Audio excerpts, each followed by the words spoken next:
இந்த அபிஷேகம் ஒரு மனுஷன் மேல் வரும்பொழுது 3 விதத்துல நம்ம அபிஷேகிக்கிறது. ஒன்று ராஜாவாக அபிஷேகம் பண்ணுகிறது, ஒன்று ஆசாரியர்களாக அபிஷேகம் பண்ணுகிறது, ஒன்று தீர்க்கதரிசிகளாக அபிஷேகம் பண்ணுகிறது. தாவீது ராஜாக்கு இந்த 3 அபிஷேகமும் இருந்துச்சு. புதிய ஏற்பாட்டு காலத்துல அப்போஸ்தலர்கள் சொல்லுவாங்க, அவங்களுக்கு 5 விதமான ஊழிய அனுப்பம் உண்டு. சோதரன் ஜனங்க, they have all the 5 offices. இந்த ராஜாக்கு முன்னால தீர்க்கதரிசி கூட 3 கிடப்பாங்க. சோதரன் ஜனங்க, அதான் தீர்க்கதரிசி ராஜாக்கு முன்னால போய் விழுந்தான் போட்டு, சாமுவேல் ராஜாக்கு முன்னால போய் விழுந்தான் போட்டு, because it is kingly. However maybe you are a prophet. ராஜனுக்கு அபிஷேகம் உண்மையில் வந்து விட்டான், இவன் தான் அபிஷேகம் பண்ணிருப்பான். ஆனா அவன் உண்மைப்பா கர்த்தருக்கு மகிமை உண்டாகட்டும். ஆண்டவராகிய இயேசு கிறிஸ்துவை குறித்து சொல்றேன். ஆண்டவர் ராஜாதி ராஜாவாக திகழ்கிறார். புரியுதா? நமக்கு யார் அவரு? ராஜாதி. நீங்கள் யாரு? ராஜாக்கள், அமைச்சர். அவர் மகா தீர்க்கதரிசி. நீங்கள் யாரு? தீர்க்கதரிசிகள். அவர் மகா பிரதான ஆசாரியர். நீங்கள் யாரு? ஆசாரியர்கள். தாவீது ராஜாவாக அபிஷேகம் பண்ணப்பட்ட போதிலும் 13 வருஷங்கள் இருந்த தாவீது குகையிலும் எல்லை ஓரங்களிலும் ஒளித்து ஒளித்து தன் வாழ்க்கையை அவர் கழித்தார். கூப்பிட்டு அபிஷேகம் பண்ணும்போது இஸ்ரவேலின் தேவனாகிய கர்த்தருக்கு, இஸ்ரவேலுக்கே நீ ராஜாவாக சொன்னார். ஒருத்தரை தூக்கி அது அடுத்த நிமிஷமே ராஜாவா மாத்திருச்சு. அவன் பேர் சவுல். ஆனா தாவீதுக்கு அப்படி இல்ல. 13 years, 13 வருஷம் தாவீது ஒளிந்து ஒளிந்து சவுலுக்கு மறைந்து மறைந்து ஓடினார். ஆனா அபிஷேகம் அவனை எப்படியாக ராஜாவாக மாத்திருக்கு. சோத்திரம் சொல்லுங்க. ஆவியானவர் சிலர் அபிஷேகம் பண்ணும்போது சொல்லுவாங்க, இவனை என்ன அபிஷேகம் சொல்லிட்டு, nobody is anointed just like that. நான் சொல்றது உங்க மேல பரிசுத்த ஆவியானவர் இறங்கி வராரு, அது இல்ல. பிரத்யேகமா சிலரை கூப்பிட்டு அபிஷேகம் பண்ணும்போது கர்த்தர் சொல்லுவார், இவனை தீர்க்கதரிசியாக, இல்ல இவனை ஆசாரியனாக, இவனை ராஜரீக அபிஷேகத்துல அபிஷேகம் சுத்தமா சொல்லுவாரு. ஆமா சொல்லுங்க. அல்லேலூயா. நான் ஒரு பெரிய பிஷப் கிடையாது, ஒரு பாஸ்டர் கிடையாது. ஆனா ஆண்டவருடைய கிருபையில பல ஊர்களிலே பல ஸ்டேட்டுகளிலே நான் கர்த்தர் என்னை கொண்டு அபிஷேகம் பண்ண சொன்னேன். ஜனங்கள் இன்றைக்கு பெரிய போதகர்களாக இருக்கிறாங்க. ஆமென். அல்லேலூயா. ஆண்டவருக்கு மகிமை உண்டாகட்டும். அபிஷேகம் பண்ணப்படும் பொழுது என்ன சம்பவிக்கிறது? 1 சாமுவேல் 10:9 புதிய இருதயம் கொடுக்கப்படுகிறது. எசேக்கியேல் 36:26 புதிய ஆவி கொடுக்கப்படுகிறது. ரோமர் 14:17 சந்தோஷம் வந்து நம்மை நிரப்புகிறது.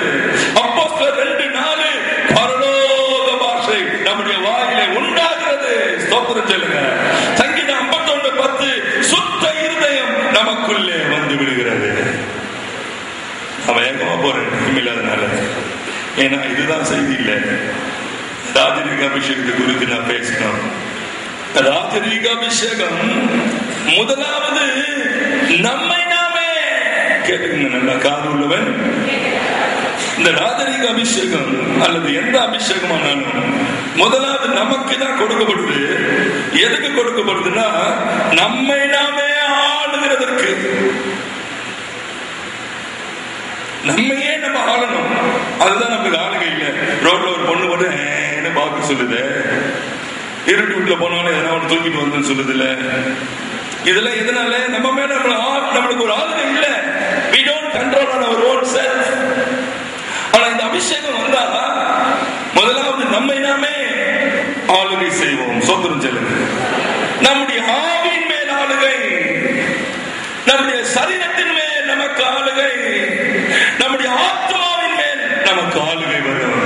To control ourselves, to control our own self.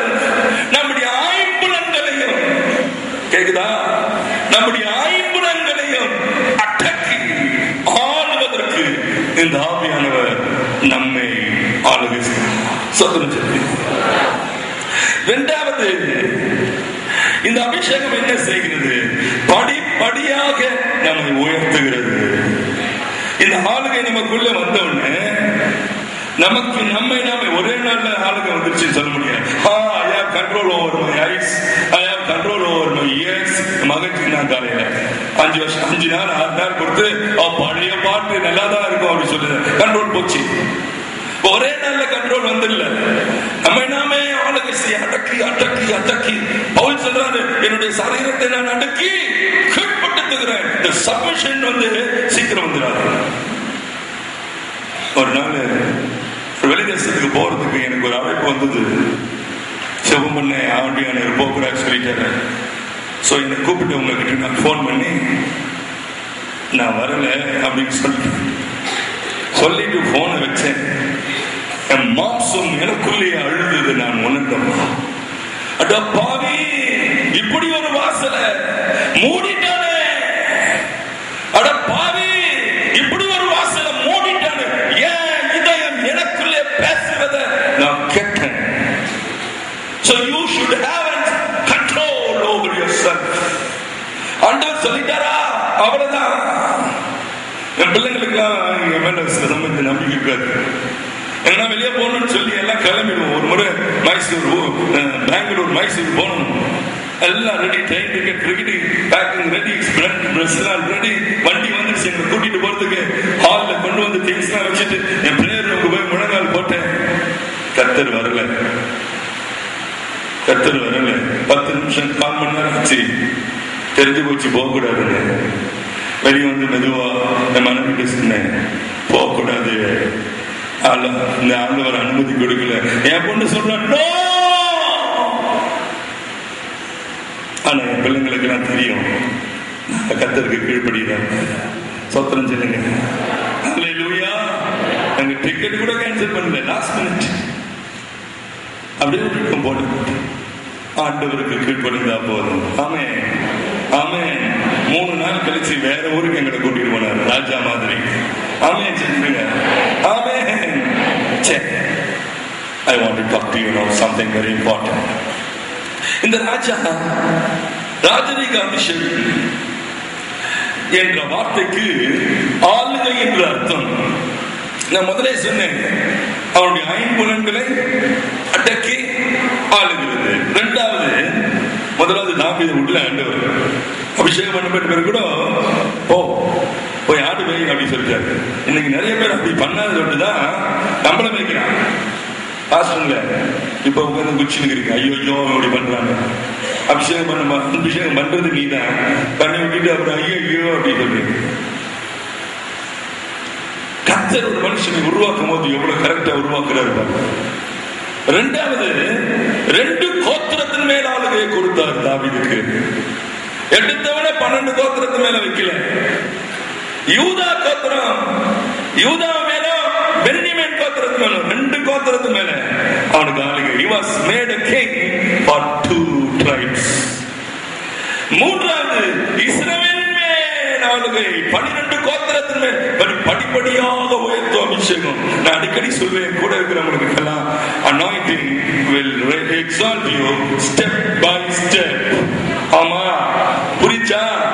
இன்னைக்கு நாளைக்கு மோகன் சிங் நினைச்சுக்காதீங்க, நாளைக்கு பெனியின் நினைச்சுக்காதீங்க, நாளைக்கு கேத்ரின் குல்மேன் நினைச்சுக்காதீங்க.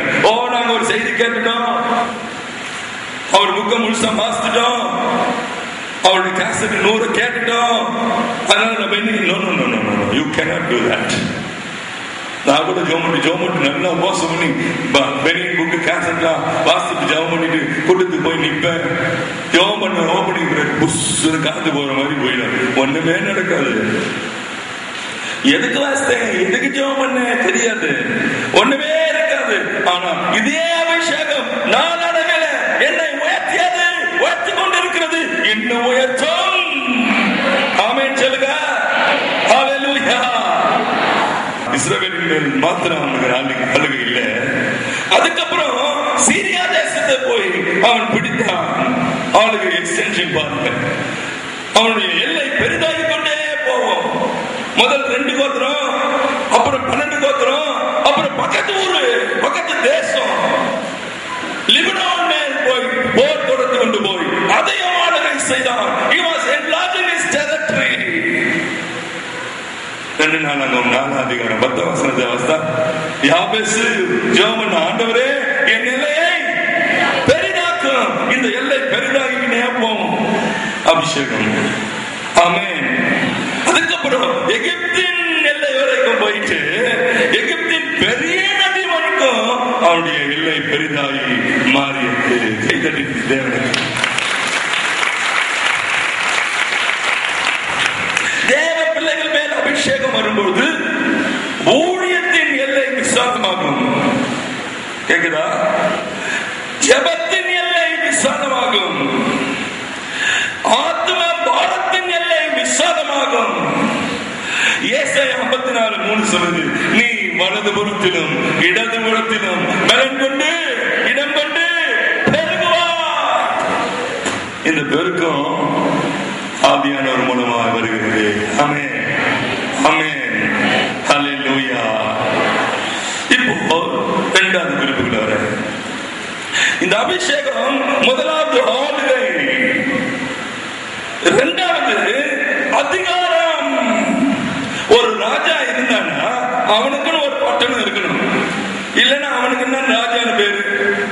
நீ ஒரு பாஸ்டரா இருந்தா உங்களுக்கு அட்லீஸ்ட் ஒரு 10 பேராவது இருக்கணும் சபையில. இல்லன்னா சபை மாத்திரம் வச்சு என்ன பேரு பாஸ்டர்னு? ஒரு ஊழியக்காரனா இருந்தா உங்களுக்குன்னு ஒரு எல்லை இருக்கணும். இல்லன்னா நீ என்ன ஊழியக்காரன்?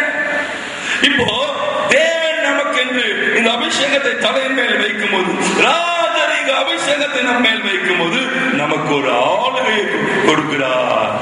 அப்போ ஒரு பட்டணம் இருக்கணும், நமக்குன்னு ஒரு பட்டணம். அந்த பட்டணத்தை ராஜா ஆளுகை செய்ய முடியும். பட்டணம் இல்லாத ராஜா அவன் ராஜா இல்லை, அவன் கூஜா. 2வது, இந்த ராஜாவுக்கு பட்டணம் மாத்திரம் இல்லை, அந்த ராஜாவுக்கு அதிகாரம் கொடுக்கிறார். அமைச்சருங்க. The Lord gives a special power. அதிகாரம், ஆளுகை செய்கிற அதிகாரம். தேவனாகிய கர்த்தர் ஒரு மனுஷனை ராஜாவாக அபிஷேகம் பண்ணும்போது அவனுக்கு அதிகாரம் உண்டு. ஆமென் சொல்லுங்க. ஃபாதர் பெக்கன்ஸ் பாடுறார், அதிகாரம் கையிலே ஆளுவோம் தேசத்தை,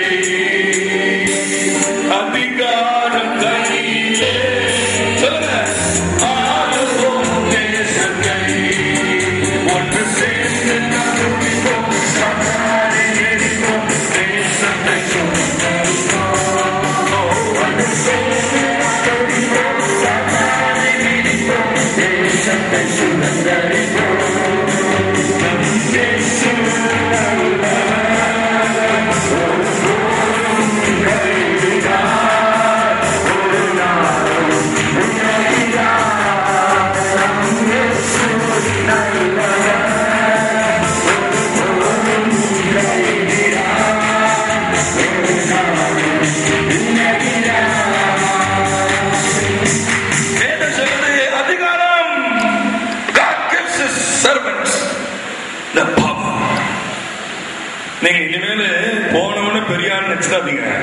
ஒட்டிய பேச்சு அதிகாரம் வாங்குற வரைக்கும் உட்கார்ந்து இருக்காரு.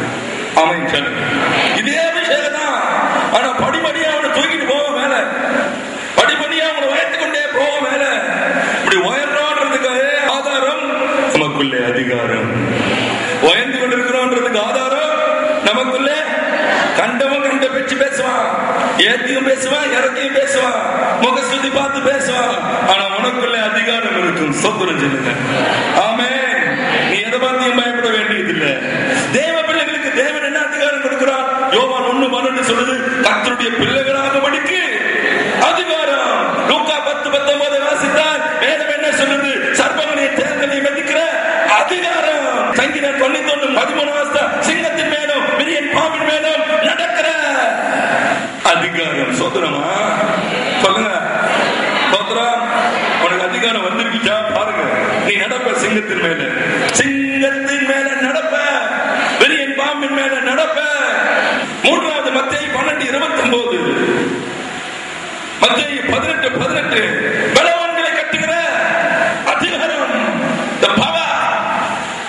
நீ கட்டின பலவான் கட்டப்படுறான்னு பாரு அப்படின்னு சொல்லும். அப்படின்னா அதிகாரம் வரல. ஹலோ சொல்லுங்க. இன்னும் அதிகாரம் வரல. அதிகாரம் வந்துச்சுன்னா அப்படி வாங்க புத்திக்கும் தவால் எழுதுறோம் அப்படின்னு அர்த்தம். ஒரு ராஜரிக அபிஷேகம் உனக்குள்ள அதிகாரத்தை கொண்டு வரணும். ஏன் நான் போனா நான் சொன்ன போக மாட்டேங்குது பேய் அப்படின்னு சில பேர் கேட்பாங்க. அதிகாரம் இல்லை, நீ வாங்க அதிகாரத்தை வாங்க.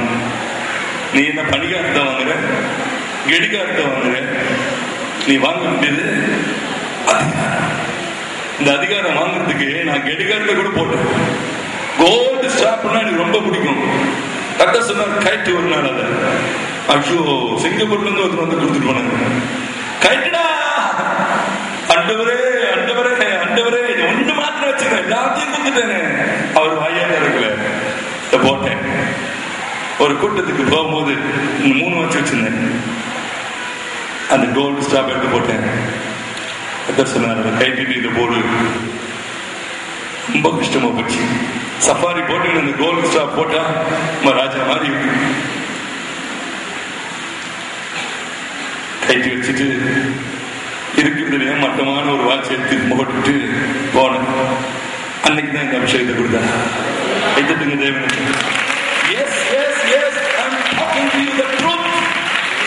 அன்னைக்குதான் இந்த அபிஷேகம். அதுக்கப்புறம் அந்த வாட்சை கட்டவே இல்லை. ஏன்னா அந்த அதிகாரம் போயிடக்கூடாதுல்ல, தூக்கி போய் போட்டு கொண்டிருக்க.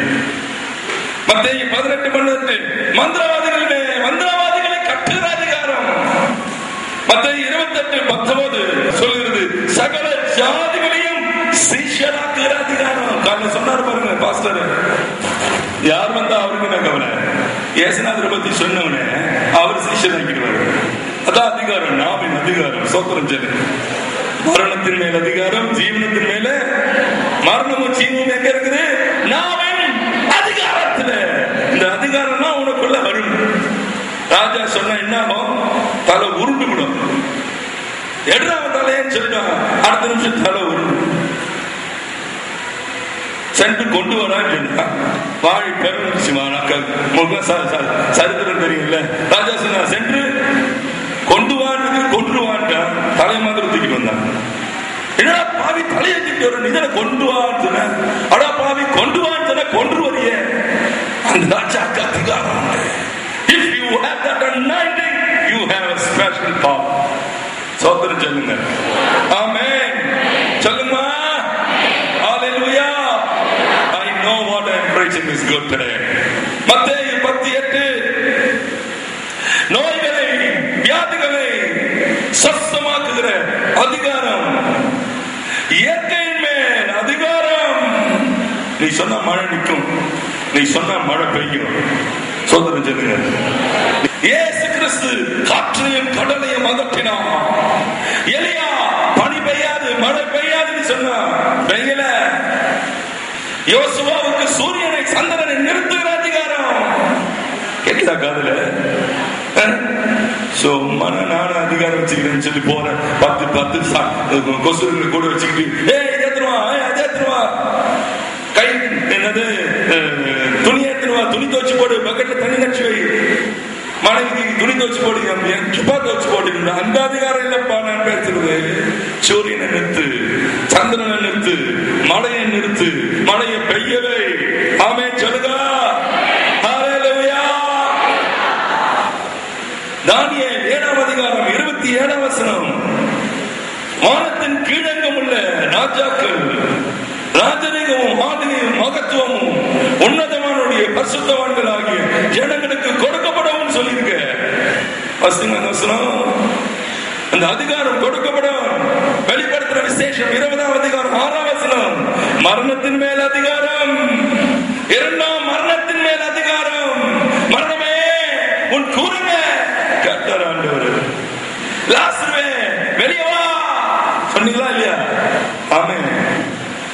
சிறு பெண்ணே எழுந்திரு, எழுந்துச்சா இல்லையா? வாலிபனே எழுந்திரு, பானையில ஏன் சொன்னாங்க. இந்த அதிகாரம் நமக்கு உண்டு. சொல்லுங்க, அதிகாரம் நமக்கு உண்டு. ஹல்லேலூயா. 3வது ராஜரிக அபிஷேகம். ஒரு ராஜா வந்தா அவனுக்கு ஒரு பட்டன் இருக்கணும், அதுக்கு பேரு ஆளுகை. 2வது அதிகாரம் இருக்கணும், அப்படித்தானே? மூன்றாவது ராஜாவுக்கு கிரீடம் இருக்கணும். ராஜாவுக்கு என்ன இருக்கணும்? கிரீடம் இல்லைன்னா முடியில்லாத ராஜான்னு அர்த்தம். நான் சொட்ட தலையை சொல்ல, முடின்றது ராஜமுடி சொந்தரம். தலையில கிரீடம் இருக்கணும். ராஜாவா இருந்தாலும் சரி, ராணியா இருந்தாலும் என்ன இருக்கணும் தலையில? ஆமா, ராஜரீக அபிஷேகம்னா அவன் தலையில கிரீடம் இருக்கணும். ஒரு ராஜாவனால் அவனுக்கு கிரீடம் இருக்க வேண்டும். ரெண்டு வகை கிரீடங்கள் உண்டு. ஒன்று காணப்படுகிற கிரீடம், இன்னொன்று காணப்படாத கிரீடம். காணப்படுகிற கிரீடம் ஒரு ராஜா தலைமையில வைப்பாங்க. காணப்படாத கிரீடம் மனுஷனுடைய கண்ணில் அது பார்க்க முடியாது. இது ஊழியக்காரனுக்கு கர்த்தர் கொடுக்கிற மகத்துவமான கிரீடம். என்ன கிரீடம்? சங்கீதம் 103 சொல்லுகிறது, இரக்கத்தினாலே, மகிமையினாலே, கிருபையினாலே முடிசூட்டி. அவர் என்ன பண்ணுவார்? அவருடைய இரக்கத்தினாலே, கிருபையினாலே, மகிமையினாலே முடிசூட்டுவா. இதெல்லாம் காண முடியுமா? இரக்கத்தை காண முடியுமா? எவன் மேல் கிருபையா இருக்க சித்தமா இருப்பனோ, எவன் மேல் இறக்கம். ஆஸ்பத்திரிக்கு போயிட்டு திரும்பி வர எத்தனை பாஸ் சொல்றாங்க. இது ஆஸ்பத்திரி ஐசியூ வரைக்கும் போய் ஹார்ட்டை திறக்கணும்னு சொல்லி ஒரு மாசத்துக்கு மேல படுக்க வச்சுட்டா, ஆனா வெளியே வந்துருச்சு. உட்காந்துருவான், அவர் மிட்ஸில் உட்காந்துக்கிறாரு.